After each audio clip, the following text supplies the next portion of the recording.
Glad to see you online. Let us just bow down our heads and pray. Heavenly Father, in the name of Jesus, we thank you this evening, oh Father, for having granted us another opportunity to learn from each other and learn from you. We glorify you for each and every person that Lord has been able to join, and we commit even our brethren who are yet to join, that Lord, it shall be well with them and they shall join us timely, that we move together in this journey. Lord, we commit ourselves before you into your hands, Father, because you are the owner of knowledge. May you teach us ways and things that, Lord, will better our lives, the lives of the people we lead, and your kingdom. Thank you, Lord, even for our facilitators.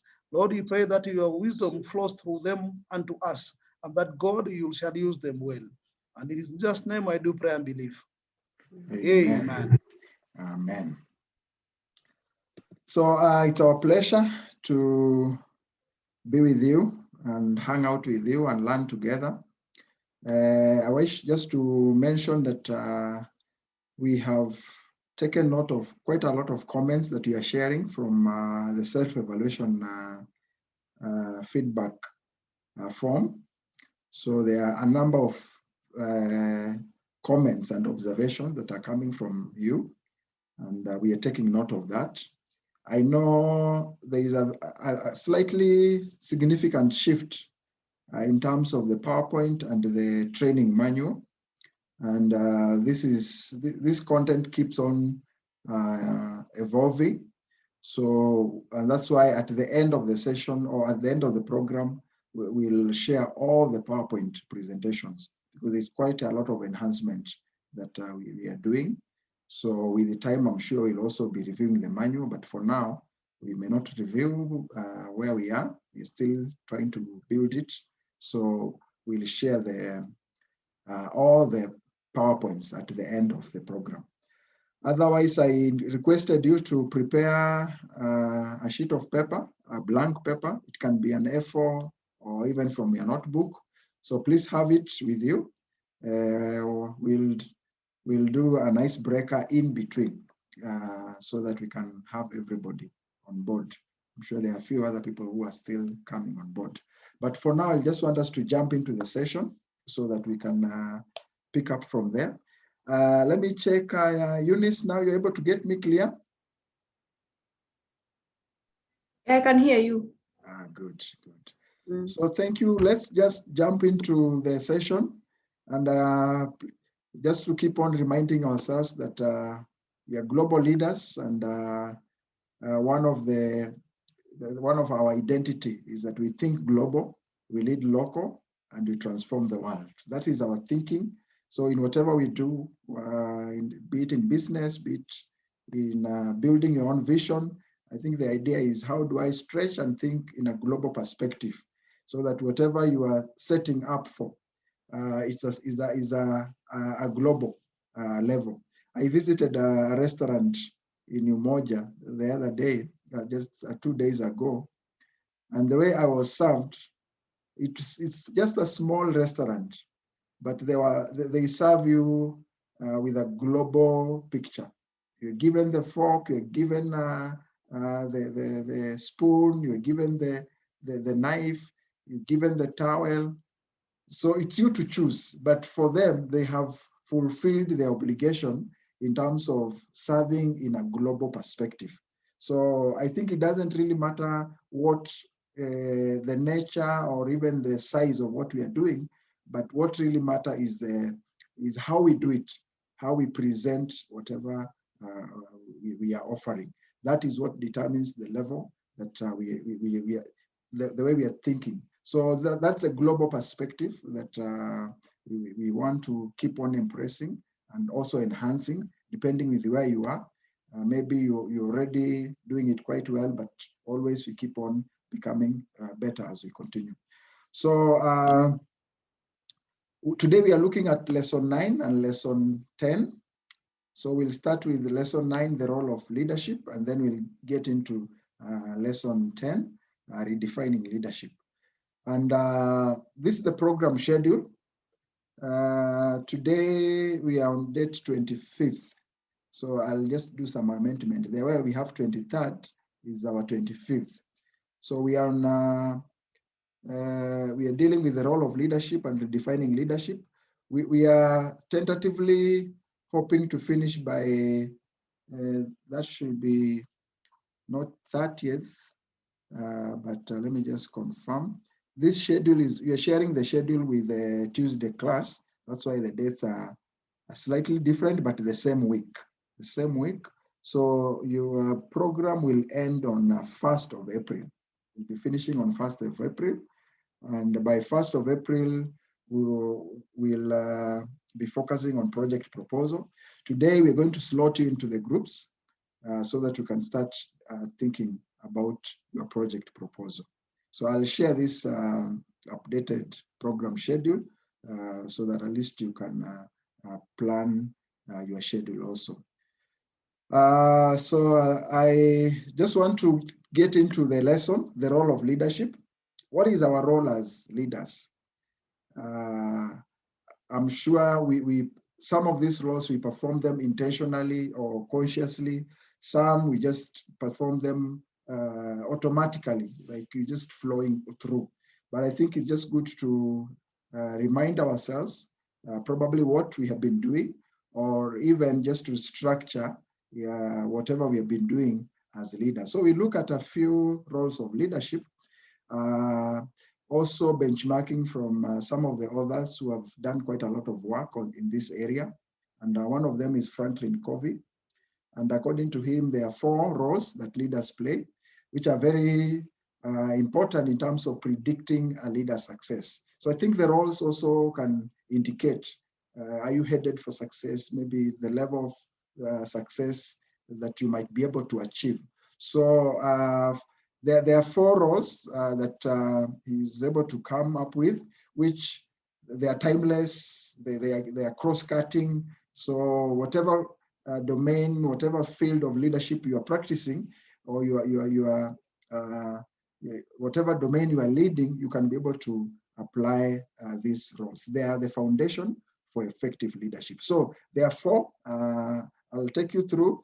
The first is the first role of every leader is to create or cast a vision. So first, you are able to conceptualize, create a vision, and or cast a vision or form a vision. That is the first role.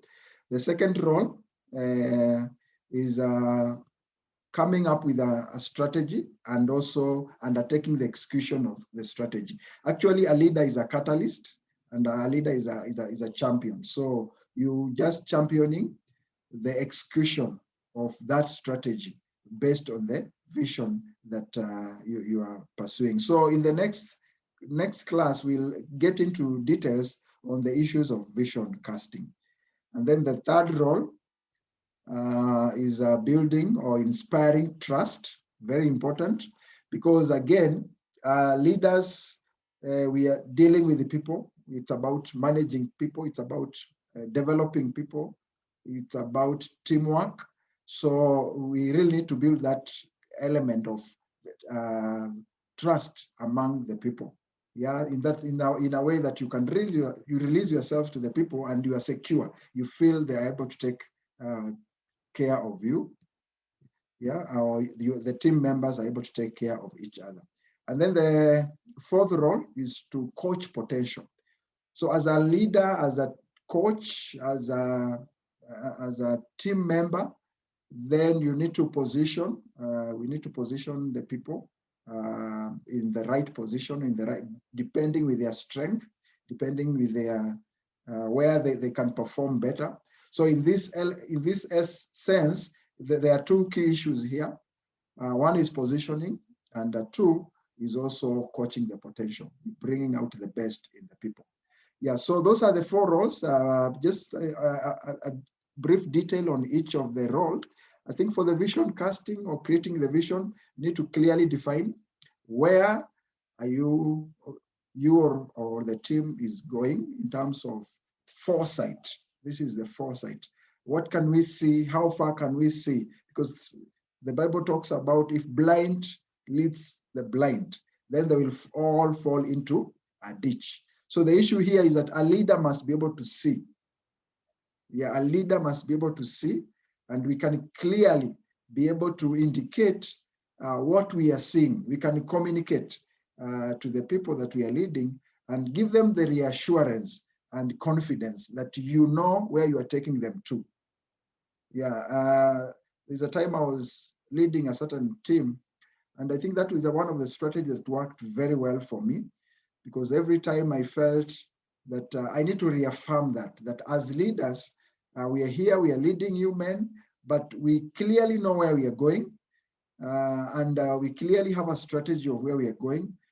But in the same way, we were also trying to give them confidence to help us in terms of refining what we were seeing, refining our strategy. Because if you are able to create that environment where people will feel included and also feel like we have leaders who clearly understand where they are going, they're able to give you more enhanced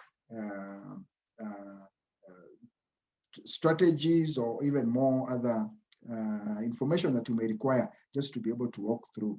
I am reminded the story of Jesus and the 5,000 plus in the deserted place, and there was a crisis. There was a crisis of food. People were there and for some days, and they were hungry, and the disciples were feeling that the only option they had was to send the people back to the village so that they can be able to get something to eat. But Jesus took charge, and he instructed the disciples to feed the people. And for sure, the disciples went to Jesus because they felt there was no way they could feed such a magnitude, such a big team. But I think when Jesus took over the leadership, and he challenged them to feed the people. And I think that was an opportunity to help the disciples relook at themselves, relook at what they have. And by the end of the day, the bread and the fish did not really originate from Jesus. It originated from the people.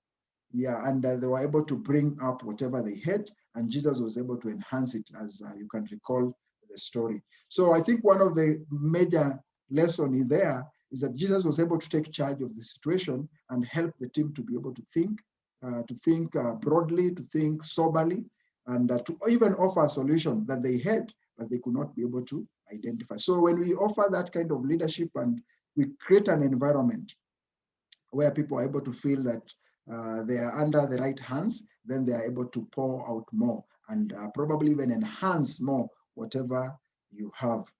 So create a vision and then execute strategy. Very important, execute strategy. So you need to consistently make sure that you are achieving results with and through others using some processes that you establish. So have a system on how we're able to flow through this.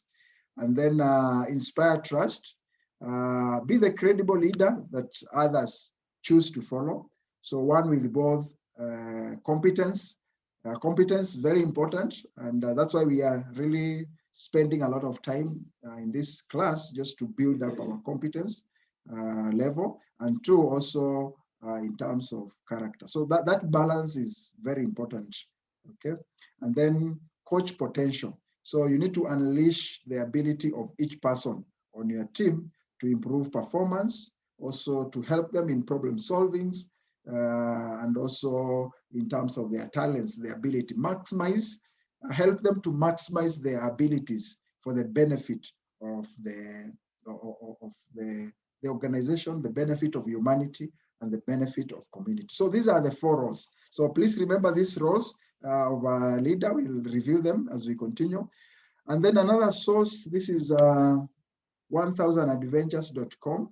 They also came up with 12 roles of a leader that are grouped into 3 categories. So the 3 categories of roles of a leader, one is visioning and leading the way, which is similar to the other author. So the issue of visioning, and I think here there's an enhancement in terms of being the role model in terms of leading the way. So I think this is important. Create an inspiring vision and shared values. So an inspired vision, as we add value to ourselves, we are able to add value to the people. And as we continue adding value to the people and ourselves, we are able to conceptualize something that we can co-share and which people feel that there is need to partake in it. So if we give people something of value to partake in, they're able to come together. We're able to come together and feel a role and a responsibility to participate in that. So that is the element of inspiring vision. It's one you can talk about inspiring. The other one you can talk about issues of probably the value. What is the value of this vision? Not just to you as a leader, but to the entire team. Is there ownership? Is there something that is really compelling them to feel like, wow, we need to partake in this vision? Yeah, so inspiring and also in terms of value. And then lead the change. Leader, I think this is one of the other critical role of a leader, is be able to lead the transitions. To be able to lead the change. And this came up in lesson 2. When we were talking about the leadership gap. One of the gap was in area of leading change. Okay, so as a leader, that's our key role in this sub role under the visioning and leading the way. And then lead by example, demonstrate confidence. That is what I was emphasizing. And then the second role is empowering and energizing. So we keep on empowering the team.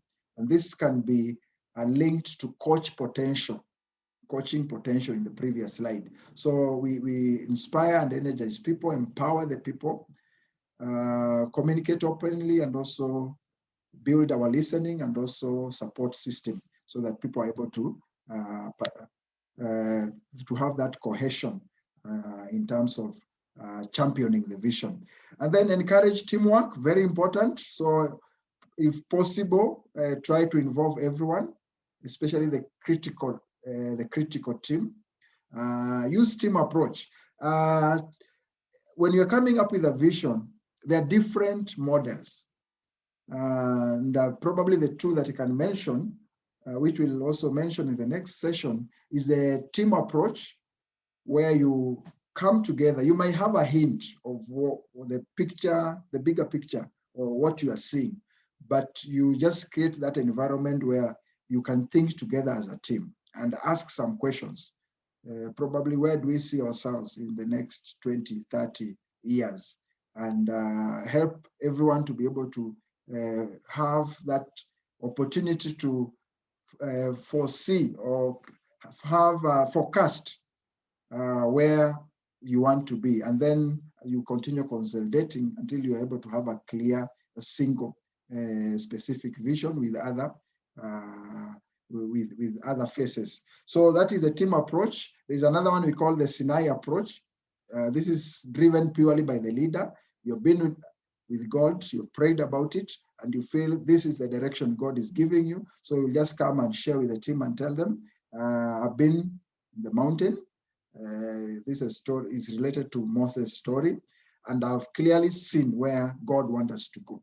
And then you share, and now you start building ownership, you start building inclusivity. Yeah, so that both of them, they have their own advantages and disadvantages, but we'll deal with that as we continue. So encourage teamwork, coach, bring out the best in your people, and then continue monitoring progress. But very important, don't micromanage. So from the two slides, we can see these are the roles that are coming out clearly: creating the vision, executing strategy, inspiring trust, coach potential, and then you can link them from the two sources just to be able to see the linkage. I think it's always important to be able to enhance our thinking with the thinking of others. We've been talking about our vision, and our vision is we're building a team of leaders who are generational thinkers, purpose-driven, visionary, leaders in every home, in every organization, and in every country. And so these elements that you're talking about, vision from the definition, purpose, the element of thinking generation. So that is what now comes into the domain of thinking that big picture, but in terms of the specific roles that we need to undertake as leaders. So briefly, I think I've shared this, but I just feel that we can look at it in a more detailed way. The three categories that we have looked at: envisioning and leading change.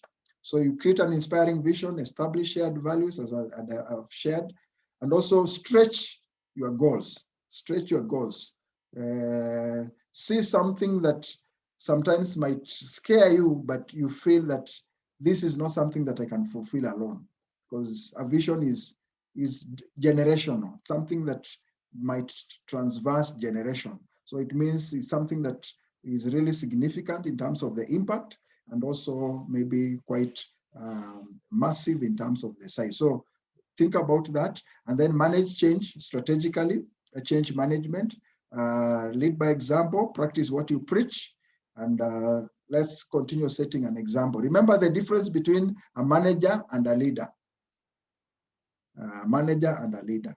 Yes, as a leader, you are sometimes, I can say, you are supposed to be in both sides. Sometimes you are ahead, leading the people, and sometimes you will be in the people, you will be even maybe behind the people. So you'll keep on repositioning yourself so that you have that touch with the people. Remember the quote that a leader needs to have the head in the cloud, but the feet on the ground. So be ahead, but also be together with the people. And then demonstrate confidence, as I've said, win respect, and trust without courting popularity. Visioning is very important in Proverbs 29, verse 18. The Bible says, where there is no vision, the people perish. Another version says, where there is no prophetic vision, the people cast off restraint. You cannot restrain people. You cannot be able to guide people. You cannot contain people. They become unrestrained, okay? And where there is no vision, the people are uncontrollable. So the critical challenge that we are facing today in leadership is the issue of visionary leaders, having visionary leaders at whatever level. Think about it, maybe you as a father, you as a mother, you as a young person. So being able to clearly see where you're headed to, see where your life will probably end in terms of legacy, in terms of value to people's life. So, and that aspect of capturing a vision or catching a vision, it really helps you to first to be able to restrain yourself. Restraining here we mean being able to use your resources in a more focused way, in a more concentrated way. So this is the biggest challenge that we are facing today, the issue of visionary leadership in whatever domain, be it in political, be it in the corporate, be it in the NGOs, in business world. Where the moment we're able to capture this clearly, then we start running our own race. We start running our own race. We start being able to be more inspirational. Yeah, we get into being more complementary instead of competitive, because again, we have realized that we all have something that we can offer. And we all, at the end of the day, will give an accountability of what we have, not how much we outdid other people. It's about how much did I maximize whatever was in me and whatever that God had deposited in me. So the very essence of leadership is that you have to have a vision. It is got to be a vision you articulate clearly and persuasively in every occasion. The task of the leader is to get his people from where they are to where they have not been. Move them from Egypt and take them to Canaan. Yeah, show them why they need to move from where they are, and also paint a picture of that destination that inspire them to be able to get moving. Then the other role, empower, inspire, and energize people. So be enthusiastic. I think that is how we build confidence and how we influence people. If I'm enthusiastic in what I do, I become inspirational. I'm energetic. I am very positive. For me, every opportunity I get with someone, either someone I know or someone I don't know, I always look for an opportunity to share about what I do in terms of leadership. And this is something that you do anytime, any opportunity, and it helps me to be able to make sure that I'm building that network. So if I get something, there's something that I can always share with someone. I think today I was in town and I've been able to share with a few people. Some we just met for the first time, and surprisingly enough, I met one person who quickly just even decided to get into the class. I think when you focus in what you have, you're able to share it with a lot of passion. You are so enthusiastic about it, and you inspire people around you because of the way you're passionate about it. So empower people, as I said, delegate authority, and be open to ideas, and have faith in the creativity of others. Okay, so remember we talked about perspectives. There's an icebreaker we did on perspectives, and if you can recall, I indicated that one of the most important skill, or one of the most important quality we need to build as leaders and enhance more is that issue of appreciating the perspectives, and also just trying to get more into how did this person arrive at this perspective? How comes this person is seeing from this angle and another person is seeing from another angle? And I think when we continue to interrogate more, we start learning, and we start also uncovering issues that we not have covered just by looking at the surface. Okay, so communicate openly and honestly, give clear guidelines and set clear expectation, be empathetic. Clearly, I always challenge leaders to be very passionate, but also very compassionate. There is temptation, if I can call it that. There's a temptation sometimes to get so passionate that we forget to be compassionate. So we need to strike that balance, okay? Be willing to discuss and solve problems, listen with understanding, and support the team. And then the last one is build and lead a team. So use a team approach. Team approach is mostly vetted, is recommended, but again, there are times we just need to be in the snare and capture whatever God is putting in your heart. So there are different ways of conceiving a vision. I will discuss about that. So facilitate cooperation and involve everyone, as I said, where possible. Trust your team and rely on their judgment. Bring out the best in your people. Have common touch, and then permit group decisions. Yeah, so monitor progress, but very importantly, do not micromanage. Lead your team, avoid close supervision where necessary, and do not overboss or do not dictate. Lead team self-assessment. So I think the issue here is, I think when we were discussing evolution of leadership and the styles of leadership, we looked at how you're able to balance between the style and also the team. So you see which style applies to which team based on the maturity of the team. So if the team is more mature, then delegated approach is better, because this team is mature in terms of willingness, in terms of commitment, in terms of clarity of what they are out to accomplish. So a mature team, you are able to give more and less supervision. So this will depend with the team that you are leading.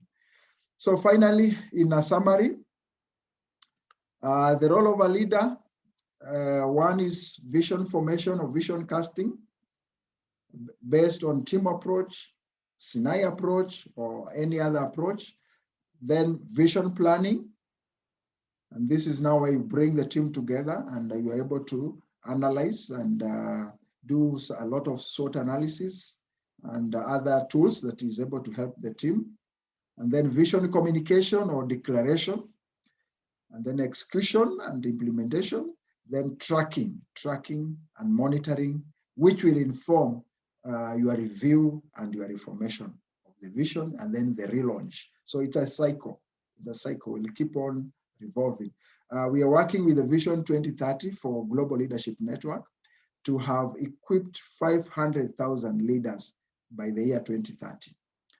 And as we approach that, we'll be doing a lot of evaluation, which we are still doing even now, so that from there, we look at what is the next milestone in the bigger vision of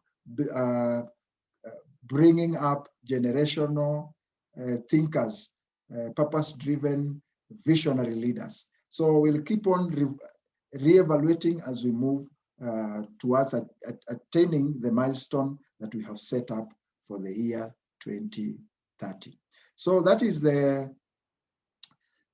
that's a summary of the roles of a leader. And again, as a leader, we lead on different levels. This is what we call the 360 leader. So the 360 leader, you're able to lead from the center. From the center, we mean you're able to offer self-leadership.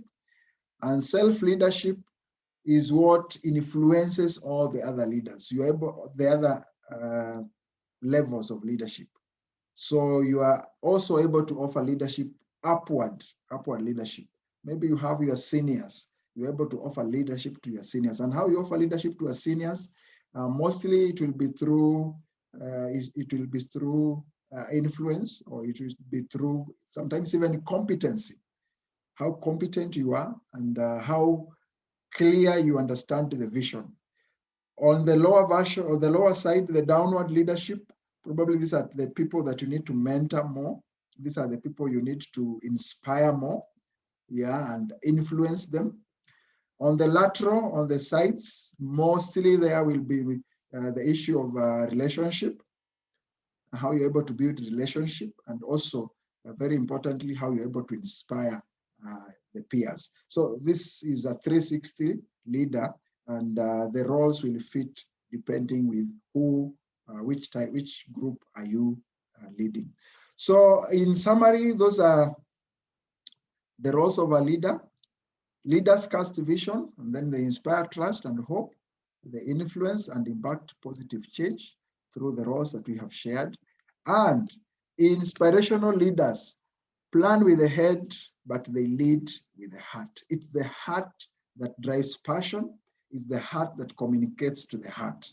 So I think as we do the planning, we really want to execute it through the heart. And this will appeal to people's hearts more than their mind. I think the idea is pass the information, but target to reach to the heart, okay? And that is now where the issue of being inspirational, being passionate, being compassionate, being empathetic comes in. So we always say that people don't care how much you know until they are able to see how much you care. Okay, so such inspirational leaders, they influence through servant heart leadership. And then the other very important quote by John C. Maxwell, and I hope this can be our takeaway for all of us today, that effective leaders know that you first have to touch people's hearts before you ask them for a hand. That is the law of connection. Yeah, so that, and this quote can be a takeaway for each and every one of us, that as a leader, as an effective leader, it's about first being able to touch people's heart before you are able to ask for a hand.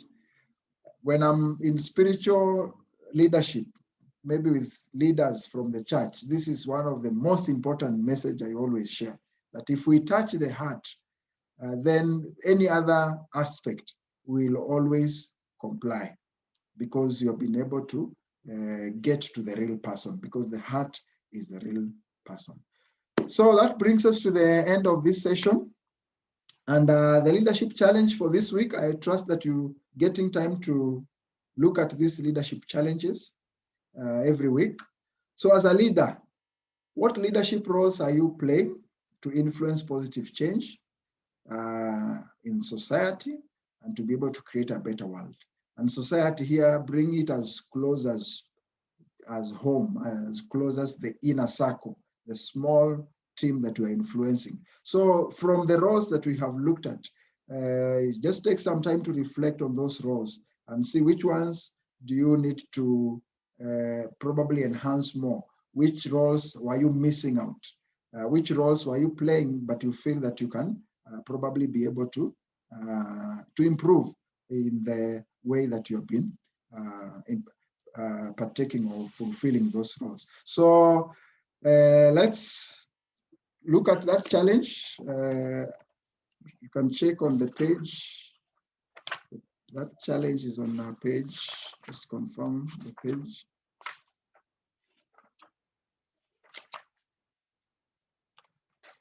Page 49. Page 49. So check page 49 and undertake that challenge. Okay. So I'm sure you've been able to pick up, and please remember to keep on sharing the takeaway. What is your takeaway? So that we can just check on the chat and be able to share. So I want us to pause there for just a few minutes. I'll give you 1 minute just to settle and have your paper ready, the blank paper, and then we'll do one icebreaker, and then we continue with lesson 10. So please have your paper ready, and I will require your video to be on just briefly. So in the next 1 minute, I will request you to have your video on and your paper with you. So just prepare for 1 minute, please.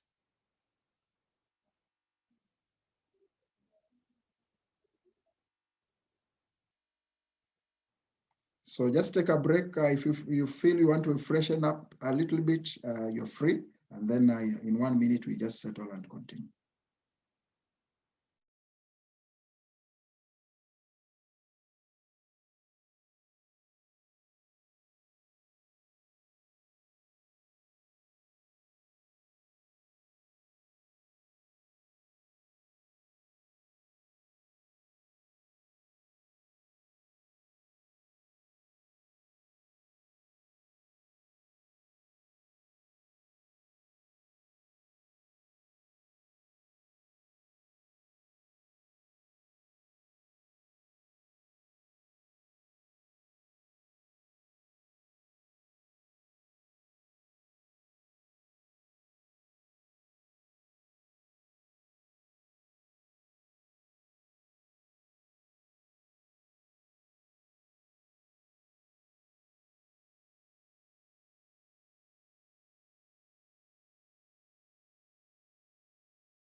So good. I think we can proceed.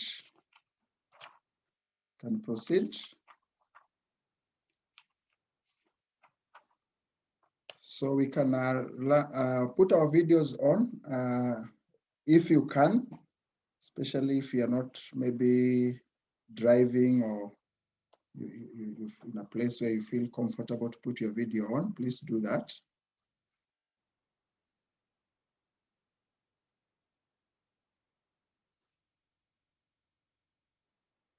Okay, and also have that paper with you ready. Pastor Isabella, I think you can adjust your camera a little bit, let it, so that we can see your face some more clear. Yeah, that's better. Yeah, I think some of you have even never seen your face. So today it's good, it's a privilege just to have that interaction also. Okay. So Leah Kelly, maybe you can also adjust your camera a little bit.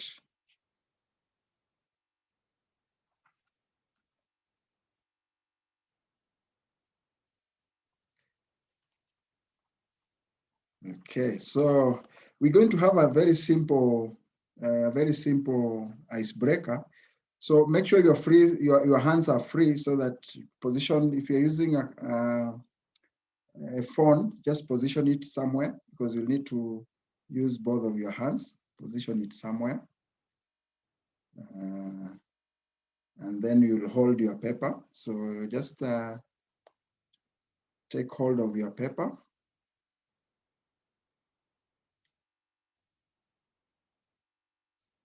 You can see there are people who are still trying to adjust. So just adjust, place the phone or the laptop somewhere, and then just hold your paper.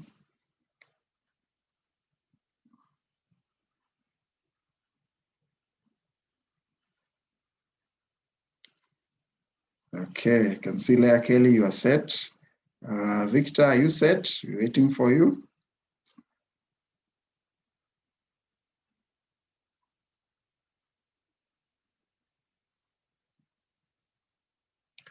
Good. I think Victor, you're also set now. So just hold your paper. And then I'll give instruction. And before we conclude, please just follow through whatever instruction I give without asking any question until we conclude. Okay. So close your eyes. Close your eyes. So we will close your eyes until the end. Please fold your paper in half. Fold your paper in half.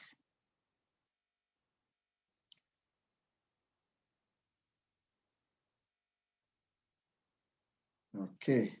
And then on the top, the right side, cut off a small piece. Cut off a piece. Top, the right side. Yeah, on top, cut off a piece of your paper.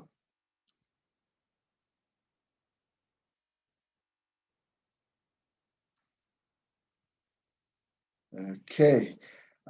Fold the paper in half again.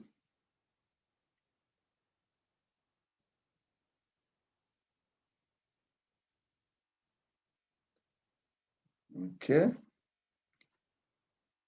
And then now on top, left side, cut off a piece. Top, left side. On top, left, cut off a piece.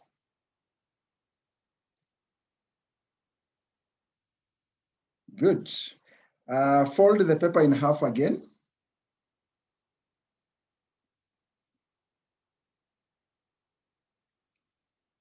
Now this time on bottom side on the right, cut off a piece.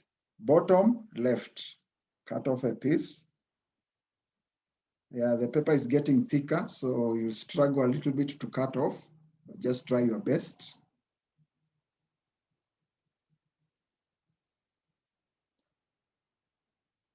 Yeah, good. Then finally, fold the paper in half.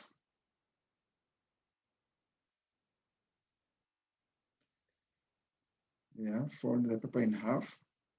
Now this time you'll have to improvise, because on the lower side, on the left, you need to cut off a piece. The bottom left side, cut off a piece. So you struggle a little bit, but do your best in whatever way, just to cut off a piece.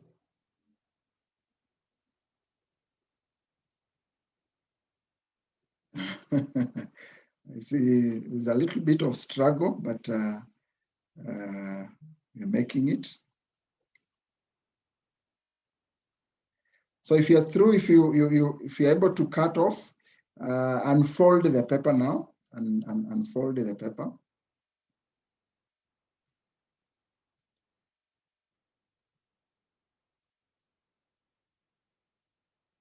Unfold the paper.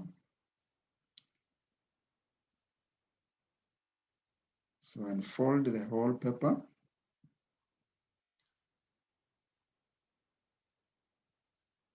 Yeah, and then now you can open your eyes. Open your eyes and look at what you have. Look at what you have. And also do a comparison. Please hold your paper up so that others can also see what you have. We do a comparison. Are there two that are identical? Is there one that you can say, wow, that one looks like mine? Any two identical? Can feel free to unmute and just comment. John? I think mine looks similar to Victor's. Victor and John, there is some similarity. Eunice, any similarity you can see from the others? No, I don't see any. There is no any similarity. Leah Kelly, any similarity you can see from yours and anybody else? Maybe you can place your paper clearly on the camera. We see it. Yeah, yours doesn't have any hole anywhere. So clearly there is no any similarity. I think also for Pastor Isabella. Pastor Isabella, any similarity you can see from the others? No, mine has one hole. Yeah, yours has one. Some have three. Others do not have even one. So why using a 5? Yeah, I was using a 5. you are using A5 paper. A5. So we are now starting to analyze. One, you've told us your paper was A5. A5 instead of someone else A4. had probably A4. Yes.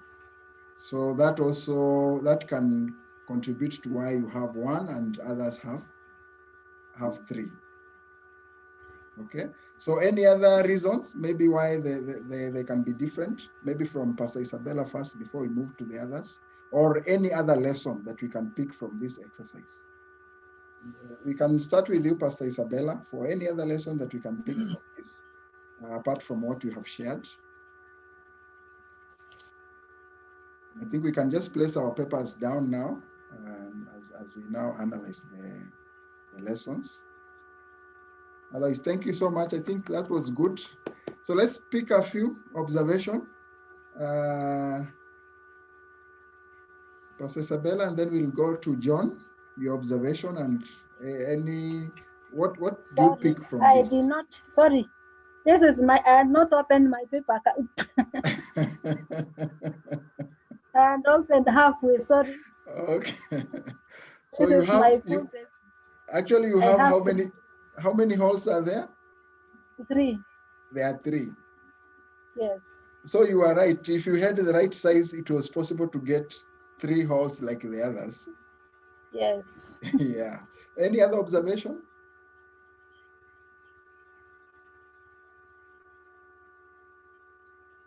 Maybe from anyone. Let's just open it to, you can unmute and just share what are the observations? What are the lessons that you can pick from this?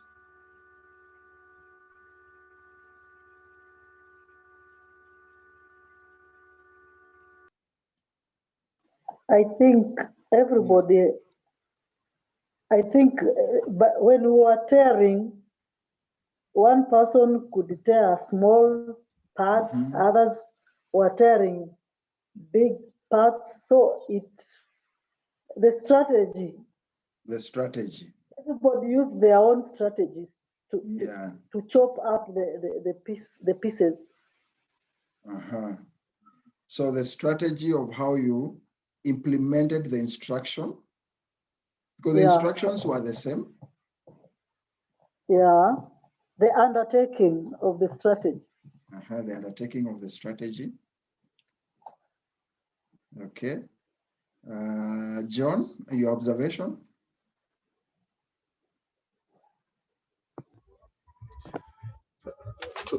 To me, I think we all had the instructions, but how did we implement the instructions? Yeah. So the implementation. Sure. Yeah, implementation. Victor? Okay, thank you. To me, the way it was done, you may find that folding, the way maybe another person folded is not the way I folded. Yeah, and then also when it comes to cutting, we have cutting of small parts and bigger parts.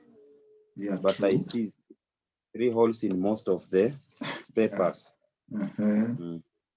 Yeah, true. Actually, to be sincere, this is one team that I've seen a lot of similarities. Yeah, I've seen very different output from groups, but this one, seeing like 3 or 4 people having 3 holes, I think either the instructions were quite well interpreted. So it's kudos to this team. Eunice, your observation or comments or lesson? I would say understanding of the instructions, especially when it comes to left and right. When your eyes are closed. Yeah, and I think I'll point out on issues of communication. From the beginning, I clearly closed any channel of consultation. So, and the first, when I started giving instruction, the first action, most of you looked hesitant. You're trying to, like as Eunice has said, where is my left, where is my right, and what is the chunk of the paper that I should cut? And again, you're asking yourself, which half? How do I hold half? Is it in landscape? Is it portrait? It's not clear. So you just had to take a guess. Should I fold in portrait, or should I fold in landscape? So those were the open gaps, but there was no room for consultation. Yeah. So two, the interpretation. So you interpreted instruction differently, and I think also the issue of uniqueness, the uniqueness of each and every person. So the way you're able to conceptualize, you're able to understand instructions, and then you just start implementing from how you are able to interpret the instruction. So the essence of this icebreaker is normally on issue of two-way communication, and also the issue of the strategy, as Leah Kelly mentioned. You might give instruction, you as a leader, but the interpretation might be very different from the team. And I think this is something that you can expect, something that we can expect. Same instruction, but you wonder, why did this person come up with this output? And I think you will want to go back and ask myself, did I give the right instruction, and were my instruction clear? Was I detailed enough, such a way that there was no room of where people had to guess too much? Okay, we are not choking creativity, but there is a time where you want people to flow within the given instructions. So I think how we communicate is very important, and how detailed we are able to convey the message is very important. But at the same time, we also want to understand how did people interpret the instructions. So there are quite a lot of other lessons. We shall review this during the retreat, and that one will be more fun because we'll be together. So we'll review it. You already have a hint of one of the activity that we shall be undertaking on that day. Okay, so let's appreciate ourselves. I think that was good. Thank you so much for the good work. So I just want us to move on. I just want us to move on to the next session. So let me share my screen.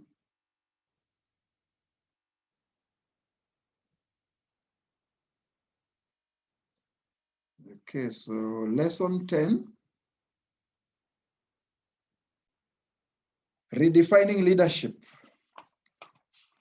So now we want to take a journey. This will be more of a journey. It will be more of a journey of how people understand leadership and how people interpret leadership. So we look at different thinking from different authors. But as we look at this, reflect on the roles that we have talked about, and also reflect on your own leadership, on your own understanding of leadership.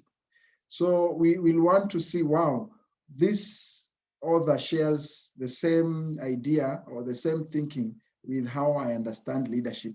And also we will be looking at new perspectives that we're able to pick from the definitions of leadership.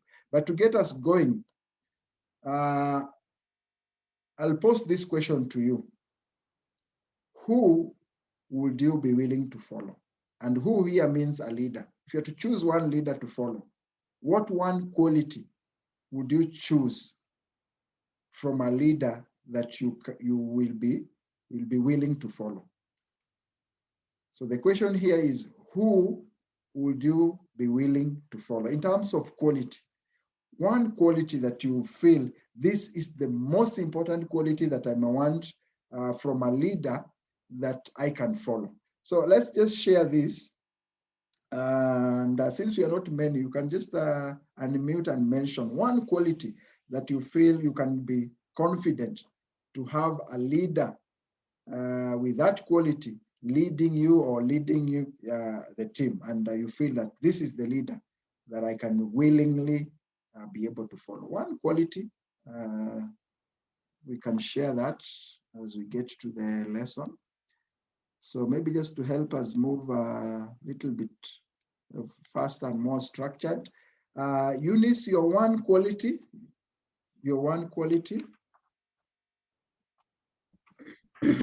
Someone who is sincere. Sincerity, someone who is sincere. Someone who is sincere. Thank you, Eunice. We check, so you'll be checking on issues of sincerity. Does it come out from the various definitions of leadership that we look at? Leah Kelly, one quality. I think I would follow someone whose values are like mine, and who has succeeded.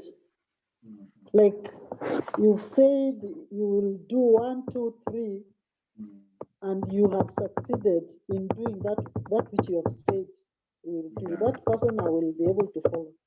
Okay. So two very important similarities of values. So someone that you share values, and I think that's a very important point. Two, sincerity. And also, I think that also can be consistency. Are you doing what you are saying? Thank you. Pastor Isabella. Pastor Isabella, you can unmute and share your one quality. Choose somebody who is confidence and who has integrity. Confidence and integrity. So those are two very important: confidence, and we have talked about confidence. John, Mr. John. But to me, I think I would love to follow a leader who is visionary, who has a vision, who knows where we are heading, who directs us on where we are heading. So he has a vision of where we are heading. Okay. So a visionary leader. Okay, you're able to offer direction. Okay, thank you so much, John. Victor, teacher Victor. You can unmute and share your one quality. Okay, to me, it's a visionary and a focused. A leader who is focused about the vision. So visionary and focused, yeah, very important. So thank you all. And I think, does that describe us? Does that is a description, the one that you have given, does it describe you as a leader? I think that is my challenge to each and every one of us, that leader that we are willing to follow, can it be us? Can it be me? Can those values be found in me? Can those qualities be found in me? So just be thinking about that as we take this journey. So please flow with me, because this will be like a journey of definitions as we walk through. Now, the essence here, we examine definitions, different definitions of leadership by different leaders and others, and then we'll look at what are common elements, what are some similarities in these definitions, and then that becomes our core.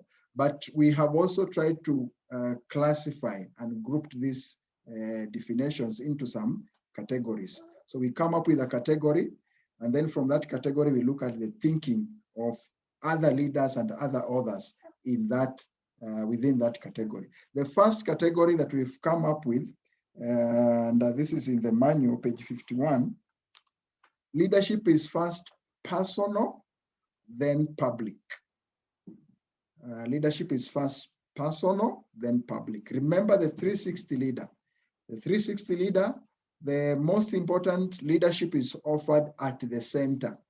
At the center, that is self-leadership, before offering upward leadership, offering downward leadership, and offering lateral leadership. So if you have to define a leader, we look at a person who is able to offer self-leadership before offering public leadership. And here we are talking about personal discovery, personal awareness and development, discovering and also tapping into the potential and the strength that you have. So some of the thinking of other leaders on this area, starting from Professor Dr. Mohammed, according to him, leadership is a function of knowing yourself. So that is self-awareness, knowing yourself. And then from there, having a clear vision that is well communicated, building trust among colleagues, and taking effective action to realize your own leadership potential. You can see the roles. You can see the roles coming out in this definition quite clearly. So that, but the essence here is self-awareness that leads to the other roles in terms of visioning, in terms of communicating, in terms of building trust as they flow, following each other. And then Lolly Daskal, the most effective way to lead is to lead from within. So no leader sets out to be a leader. People set out to live their lives, expressing themselves fully. And when that expression is of value, you're expressing yourself in a way that you become a person of value to others, you become a leader. So the point is not to become a leader. The point is to become yourself, to tap into what you have, to use your to use yourself completely, all your skills, gifts, and energies in order to make your vision manifest. You must withhold nothing. You must, in sum, become the person you started out to be and to enjoy the process of becoming. This is a long definition of leadership by Warren Bennis. It was written quite a lot on issues of leadership. So look at this.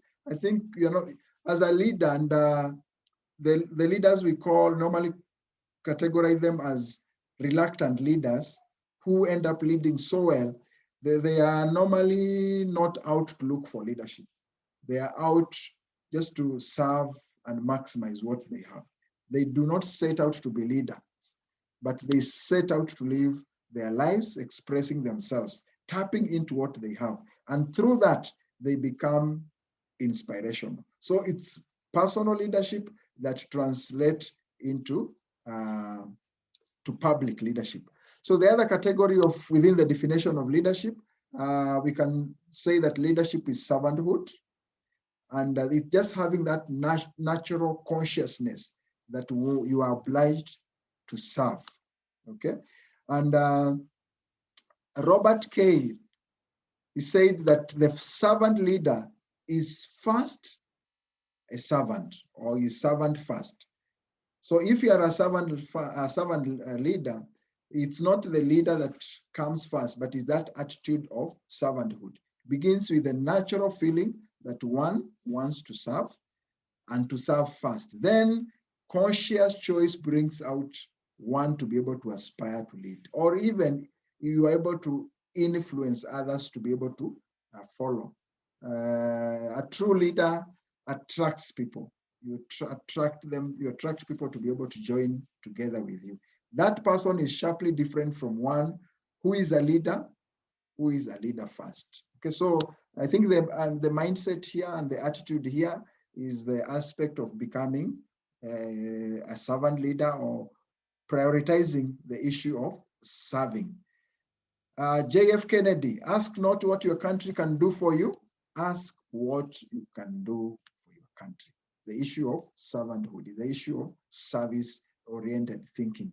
And I said that ask not what others can do for you, but always ask, what can I do for others? Look for opportunities, explore for opportunities to be able to offer a service. And then leadership is a lifestyle. Yeah, it's a lifestyle. It's a daily living. And that's the essence of personal leadership. It's something that is so embedded in us that we consciously or unconsciously demonstrate leadership. So in whatever way, we are demonstrating leadership at all times, at all seasons. Either we are happy or we are unhappy, that's a leadership quality that we are demonstrating. So leadership is everyone's daily business.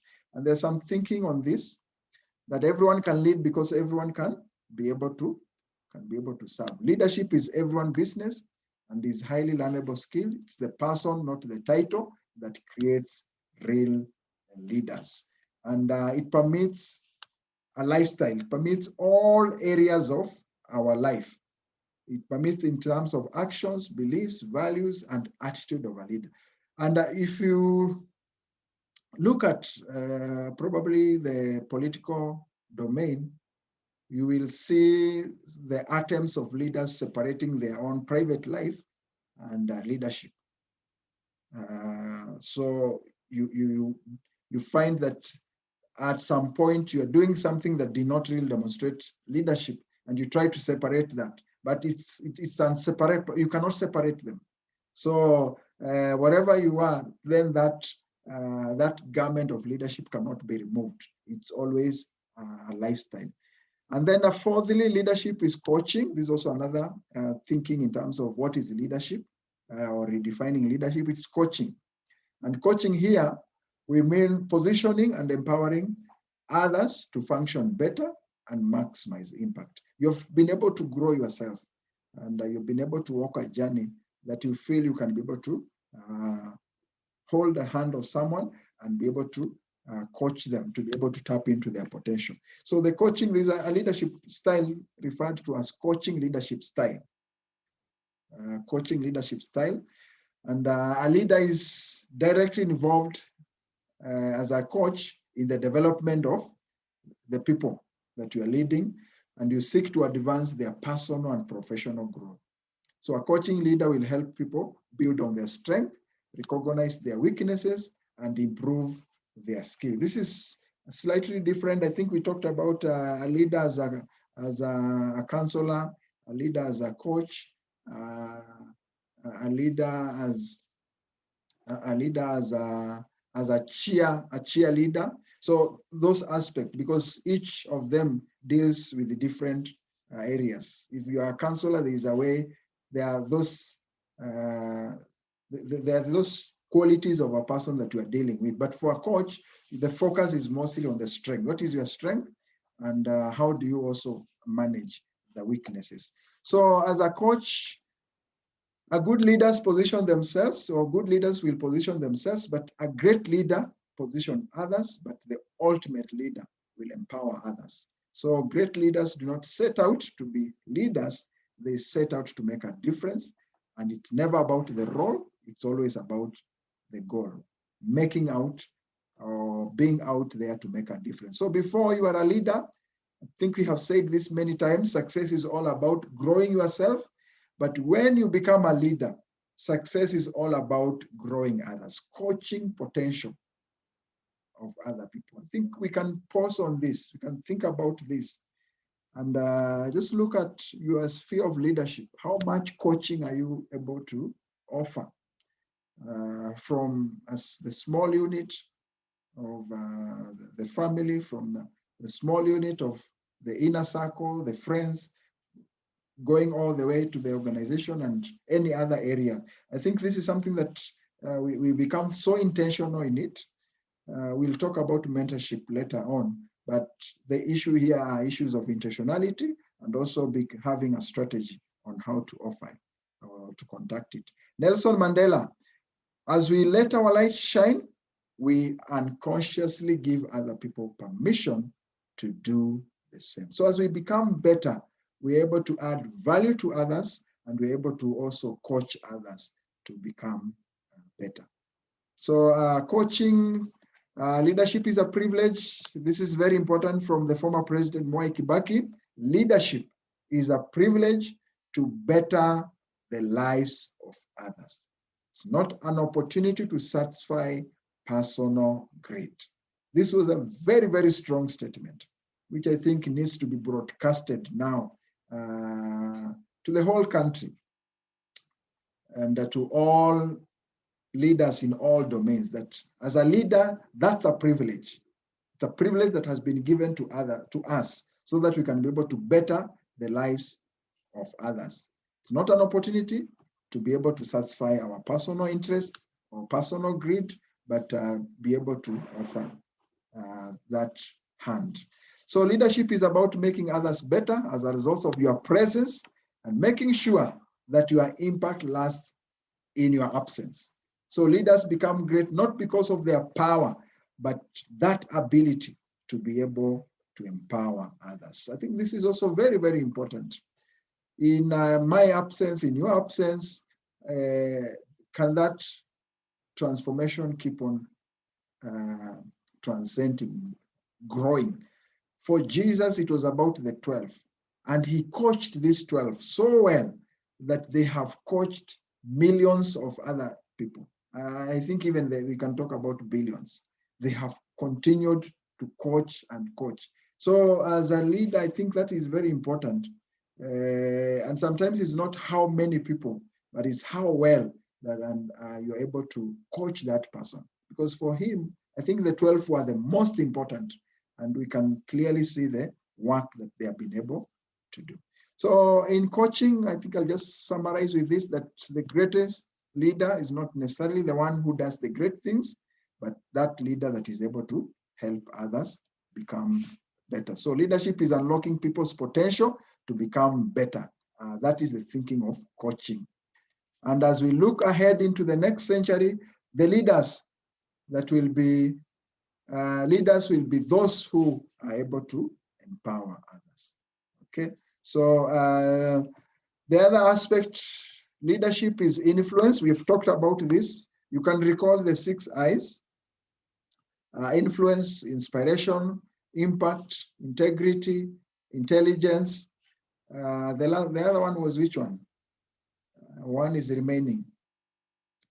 Maybe someone can remind me the last one. The last one, we've talked about influence,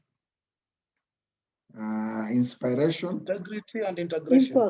Impact, integrity, I think I had missed out integration.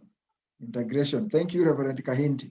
Integration. So influence, this is the most common definition of leadership. As a matter of fact, John Maxwell says leadership is influence, nothing less, nothing more. Yeah, and I think for us in the Global Leadership Masterclass, the issue has been how do we influence? Okay, so influence through inspiration, and it comes from a motivation and passion that is anchored on a vision. So what is the thinking of other leaders in terms of leadership as being influenced? Minty Gibbons' claim says, leadership is having a vision, sharing that vision, inspiring others to support your vision while creating their own. So you influence by the vision that you've been able to conceive. Yeah, so influence, here we are linking it to the issue of vision. A man without a vision for his future will always return to his past. So sometimes we are held probably by the past because of that element of maybe a limitation in terms of foresight. Because if foresight is attractive, then we realize that you'll want to keep moving ahead. Yeah, you'll want to keep moving from the journey you started in Egypt, because you can see like there's a land flowing with milk and honey. There's something so positive ahead of you that keeps you becoming influential by pursuing whatever you're able to visualize. And then effective leadership is providing the vision and motivation to a team so they work together towards the same goal, and then understanding the talents and temperaments of each individual, then effectively monitoring each person to contribute individually their best towards achieving the group goal. So influence, if your action inspire others to dream more, learn more, do more, become more, you are a leader. You are able to influence. So here again, we influence through those actions that are inspiring others to help them dream more, coach them more, help them learn more, and even do more. Then that transforms one to a leader. Okay, so then Dr. Miles Monroe did a lot of work on leadership. This is what he says, that leadership is the capacity to influence others. And how do you do it? Through inspiration, which is motivated by a passion. So you inspire through passion, and it's generated by a vision and a conviction, which comes from a sense of purpose. I think there are very, very important elements there. There are many very important points there to note. So the influence is anchored on you becoming an inspirational leader. I've seen cases where, especially on voluntary leadership, where people are so reluctant to get into a leadership position. And one of the factor, I think, is that element of lack of inspiration. Probably a leader that was there didn't really inspire others to be able to really willingly get into the position of leadership. So when that leader exists, then getting another leader, it becomes a big issue. I think in some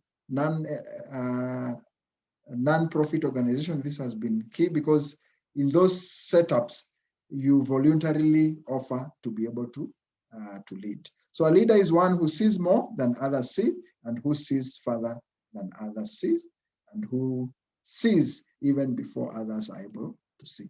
Then leadership is a privilege to serve, and also to be able to mentor more leaders. And the function of leadership is to produce more leaders, not more followers. This is Ralph Fernando. So before you are a leader, I think I've mentioned this, you're focusing on how to grow yourself, but as you become a leader, you now transcend that. It's beyond self, and you're looking at how do we, are we able to bring more leaders into the forefront of leadership. So the function of leaders is really to be able to produce more leaders, not just followers. And as a leader is the one who knows the way, goes the way, and shows the way. So it's a privilege just to be able to walk together with the people and to be able to show them the way. And then leadership is becoming your best at your craft. So remember, the 360 leader, they are people you influence them by your by the excellence in terms of your craft, maybe the competence, especially if you're leading the upward team. So the upward team, it's about how competent you are and how you're able to perform your roles. So, and I think the person who sums this very well is Martin Luther King Jr. He said that if a man is called to be a street sweeper, he should sweep streets even as Michelangelo painted, or Beethoven composed music, or even Shakespeare wrote poetry. He should sweep streets so well that all the hosts of heaven and earth will pause to say, here lived a great street sweeper who did his job well. So the issue here is the craft. The craft here is a sweeper. But how does that sweeper differentiate him or herself? It is in terms of, I think, the attitude of service.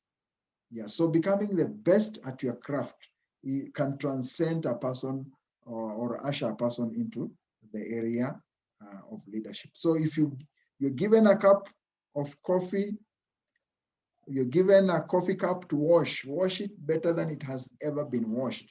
This is the late Dr. Griffin, the director of Starry Boys Center. So becoming the best at your craft, very important. And then number 8, leadership is becoming an agent of hope. I think this is just so clear. During COVID period, this has been the message, becoming agents of hope as leaders, because if people lose hope, then they have nothing else to hold on to. So a leader is a dealer in hope, according to Napoleon. So leaders instill in their people a hope for success and a belief in themselves, a hope. We talked about building confidence in the people, building confidence so that these people can have confidence in you. They also have confidence in themselves, and they also have confidence in the vision that you are pursuing together. So you instill a sense of hope, a belief in themselves. Positive leaders empower people to accomplish their goal.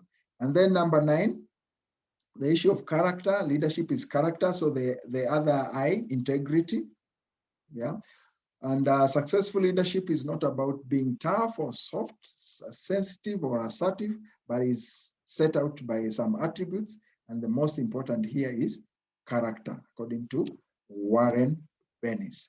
So character is a foundation stone upon which one must build to win respect. The issue of respect, I think, is so much anchored on issue of character, the consistency of the purity of motivation, the purity of intention. Yeah. So just as no worthy building can be erected on a weak foundation, so no lasting reputation worthy of respect can be built on weak character. And John Marley says, no man can climb out beyond the limitation of his own character. So this is also very, very important in every conversation on issues of leadership. I think we'll be able to pick the others as we continue through. So what are the common elements that we can be able to pick from these definitions? 1, self-awareness, know the self, know self, and then grow self. That's where that's the beginning of leadership. Then the other common elements in leadership, understanding leadership or redefining leadership, is vision and purpose. So establishing a clear vision and purpose, that's also very important. And then we influence through inspiration and not control or manipulation, very important. Inspiration, or we inspire through passionate commitment to a vision and a purpose. Actually, a vision will naturally ignite passion. Vision will naturally ignite passion. Then effective communication to be able to elicit willing collaboration or support, because this is a collaborative venture. Then coaching, I think that I've mentioned that quite intensely. So deploy people's potential. Don't just, we don't just capitalize on tapping it or using it, but we will want to focus on how do we help them to deploy. Yeah, so I think a leader will look at deployment more than employment. Deployment, helping people to be useful more than using them. Yeah, I think that's the mindset of a leader. Okay, so then character, and also an aspect of coordination, very good coordination and balancing, so that you manage the conflicting interests of members and stakeholders. Remember, ambidextrous leadership. So you build the organization, but you also take care of the people.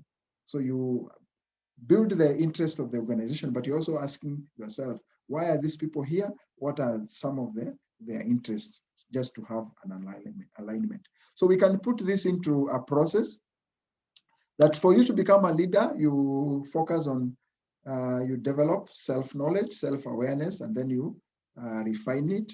And then that will help you to connect to a purpose in life.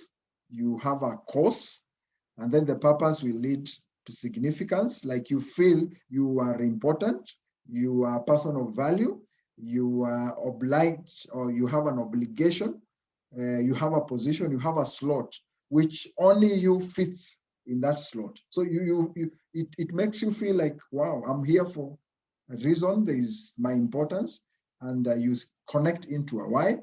That will lead you to capture a vision, and then you're able to have to forecast towards achievement of that vision.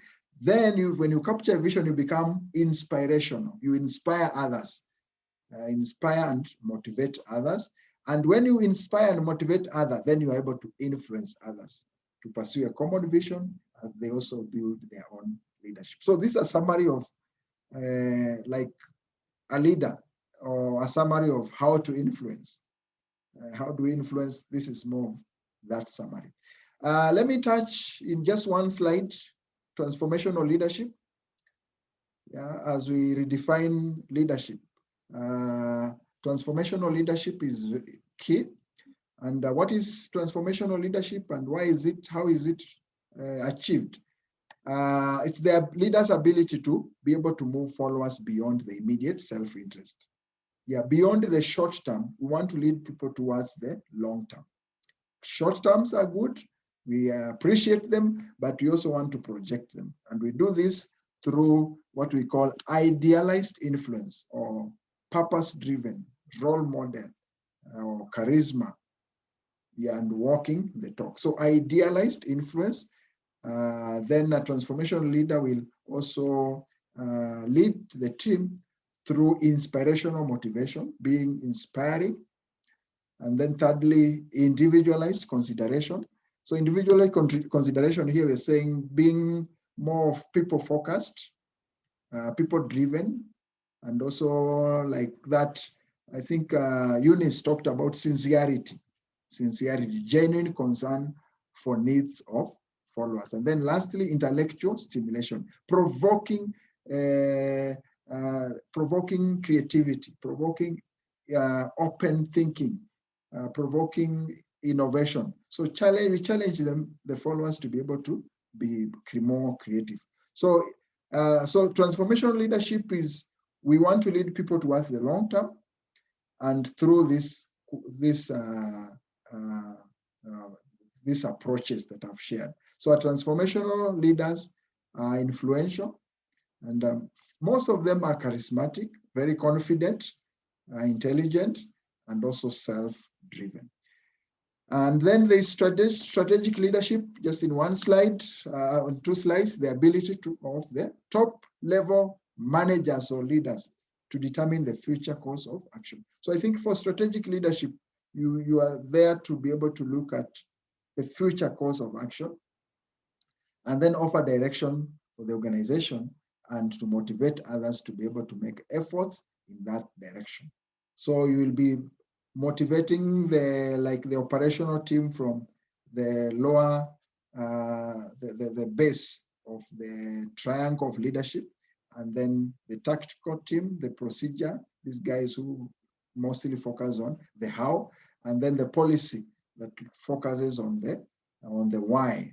Why are we going there, and where are we headed to? So transformational leadership will look at providing purpose, providing direction, and also getting strategy and policy right, strategic thinking, and resources like making the organization fit for the purpose.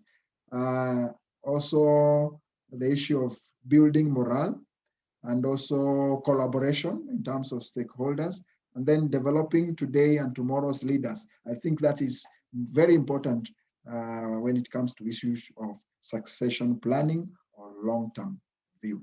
So in summary, I will say this from our definition of leadership, and this is what we have adopted or crafted in our discussion of leadership, that leadership is influence, and we do that through inspiration by becoming authentic self, to be able to maximize your potential, serve your purpose, and to positively impact humanity for the glory of God.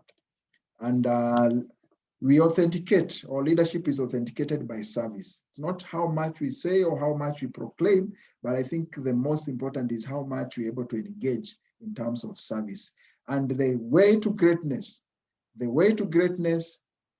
channel to greatness, or greatness can also be attributed to servanthood. So greatness is a product of servanthood. So I think we just need to rethink more on these aspects of leadership. But I think the most important thing that I want us to recall is that process of becoming a leader, so that we can look at that slide again and just reflect on that. Otherwise, that brings us to the end of today's session. Yeah, so you take this challenge, identify some common elements in the definition of leadership, and you need to probably look at how do you advance whatever elements that you've been able to identify to better yourself as a leader. And as you continuously improve your skills and knowledge, you also experience personal growth and transformation. So as we continue to become better, I'm sure that our knowledge base and our skill sets and our experience will also continue to grow. So I think look at the slides on becoming a leader, the process, look at the elements, the summary, and please take a moment just to critically evaluate and see, where do I need to put in more effort to become a better leader? Okay, so that brings us to the end of lesson 10. Lesson 10. Please share your takeaway. We'll want to summarize in the next few minutes.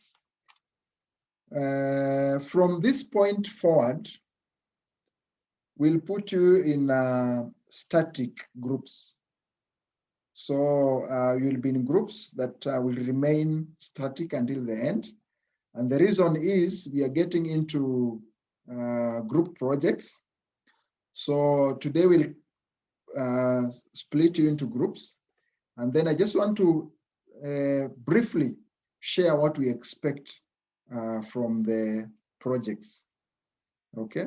And I'll start from this slide, that the essence of group projects is just to look at our environment, look at our community, look around and see what are some of the challenges that are out there, or what are some of the opportunities that are out there in our environment that we feel we have the capacity, we have the potential, or we have the ability that we can be able to offer. So we're looking at the convergence, what you have and what the environment require, and then we build it into a project proposal. We identify either a gap or an opportunity, and then we're able to see how we can offer a solution towards that. So I'll share this also, this guideline, and the overview, the overview, the outline. The outline should look like this, like you'll have a background. You just describe briefly the background on that area that you are undertaking, and then come up with a problem statement. Either it can, what problem have you seen, or even it can be an opportunity statement. And then motivation or significance. Why are you pursuing this? What is the inspiration? And then the objectives. What are specific objectives? What do you plan to achieve? And then methodology. How are you going to achieve this? And then a budget and action plan, then conclusion or recommendation. So this will be step by step. We'll be working with you from the first step, which is identifying a topic. That is where we shall start. Look at your topic, we analyze the topic, we look at all the objectives. So we shall build this until the end of the program. So will be that systematic. So I just want to challenge all of us that let's take the challenge. I always tell our participants that we have the capacity. We have the capacity. And therefore, if we press you a little bit, be confident because the capacity is there. So just release it. Just release it. There are cars that have speedometer that goes to 360. So as you press them more, you're able to increase the speed. So I'm sure most of us, we have that capacity. So to stretch kidogo, we'll be able to release that potential. And by the time you finish the program, you realize, wow, there are things that you need to continue doing because the capacity has already been stretched. Okay, so I'll share that. I'll share that. I know all of us are not here. So I'm thinking maybe what we'll do, we'll just create the groups and post them on WhatsApp. And then including the contacts, so that the moment you have the contacts, one of you can take the initiative to be able to look out for the others and bring them together, and then you'll be able to work together. Otherwise, as we summarize today, we'll just put you in the groups that we have already prepared, just to maybe to say hi to each other, and then we will close there. Actually, we'll summarize, we leave you in the group. If you want to spend 1 minute and then leave, that will be up to you. So as I do that grouping, let me allow Reverend Kahindi just to mention maybe 1 or 2 points. We'll be finishing in the next less than 5 minutes. Very Reverend. Thank you very much for unpacking that one, Chairman. And leaders, I hope there is a learning going on. So as we wait to go to our groups, what have we learned today? What were the chapters today? Which chapter and what was it on? We covered 2 chapters. Just tell me chapter number 20 and what does it talk about? One person?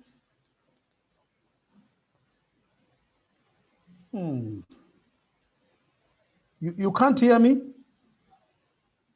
John, can you hear me? Great. Sabella, Pastor Sabella, thank you for unmuting. Which chapter have we covered? Can a volunteer begin? Chapter 9 and chapter 10. Okay, thank you very much, Pastor Isabella. John, chapter 9 is on what? And Leah, you'll tell us chapter 10. What is it about? Title of chapter 10?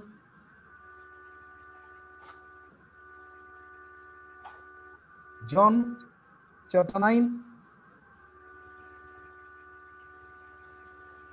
Hello, John Obibo, can you hear me? Oh my, seems like I'm lost.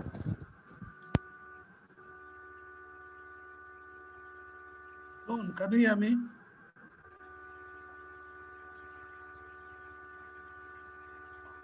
John Obimo? Okay, Leah, chapter 10. Chapter 10 is on redefining leadership. Great. Redefining leadership, that was chapter 10. Now, Eunice, chapter 9 was about what?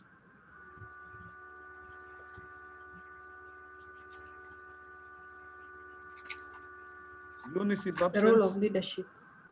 The role of leadership. Great. No, I'm here. Great, thank you very much. Now, what are the roles of leadership that you can remember? John?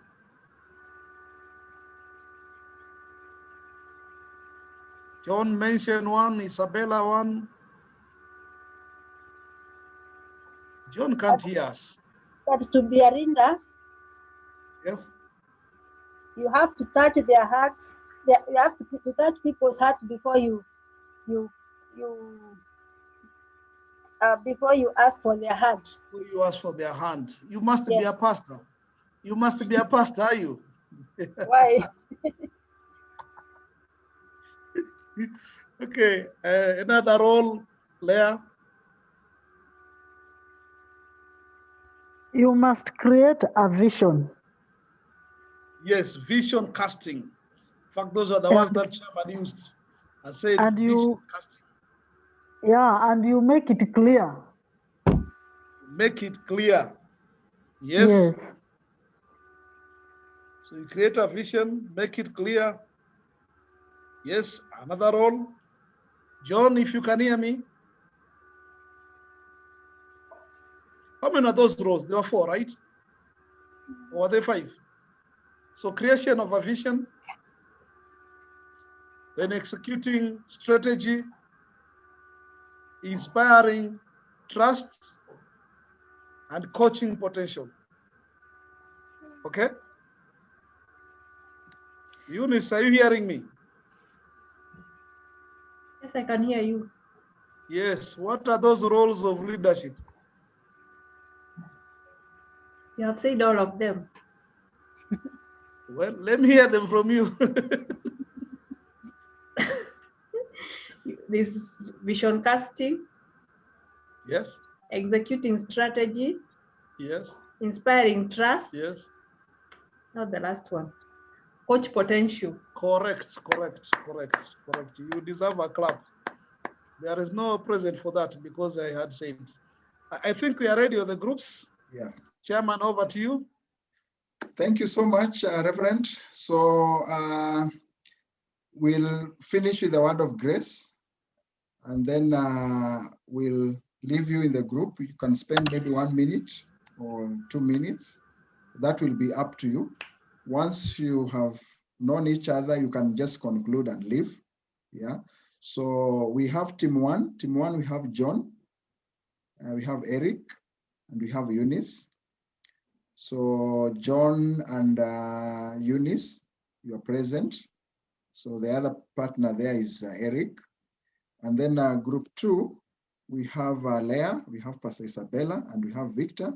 Victor was online. I think maybe there was some challenge. So then for group 2, you need to connect with Victor. I know the contacts are there on WhatsApp, but I'll just share because sometimes you may not be able to differentiate who is who. And then lastly, I appreciate all of you. I know John has registered for the retreat, and also you've made your payment. I think everybody here has made their payment. So we are preparing. We'll be posting the program maybe by tomorrow so that we start preparing. We are making the logistics in terms of transportation from Kangundo Road, Eastern Bypass Junction. So when people get there, we'll have a car there and we'll have some people there who will be waiting so that they can be able to take you to the venue. So we'll communicate the details from probably next week. So otherwise, thank you so much. Let's keep up the resilience. Let's keep the pace. Our target is to finish well and also to finish transformed. and becoming better leaders. Otherwise, John, you able to hear me?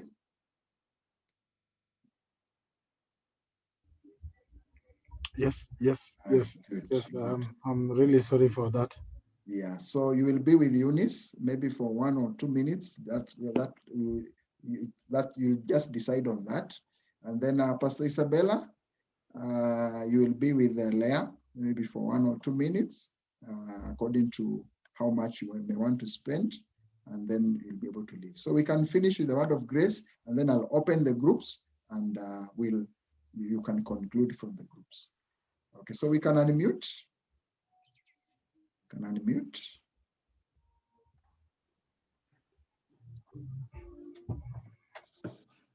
Okay, so let's share the words of grace together, and may the grace of our Lord Jesus Christ and the love of God and the fellowship of the Holy Spirit be with us now and forevermore. Amen. Amen. So you have a blessed night.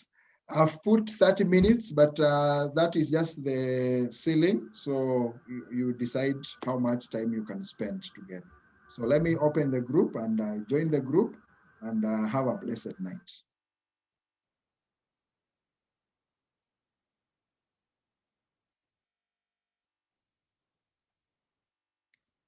So you can join the group.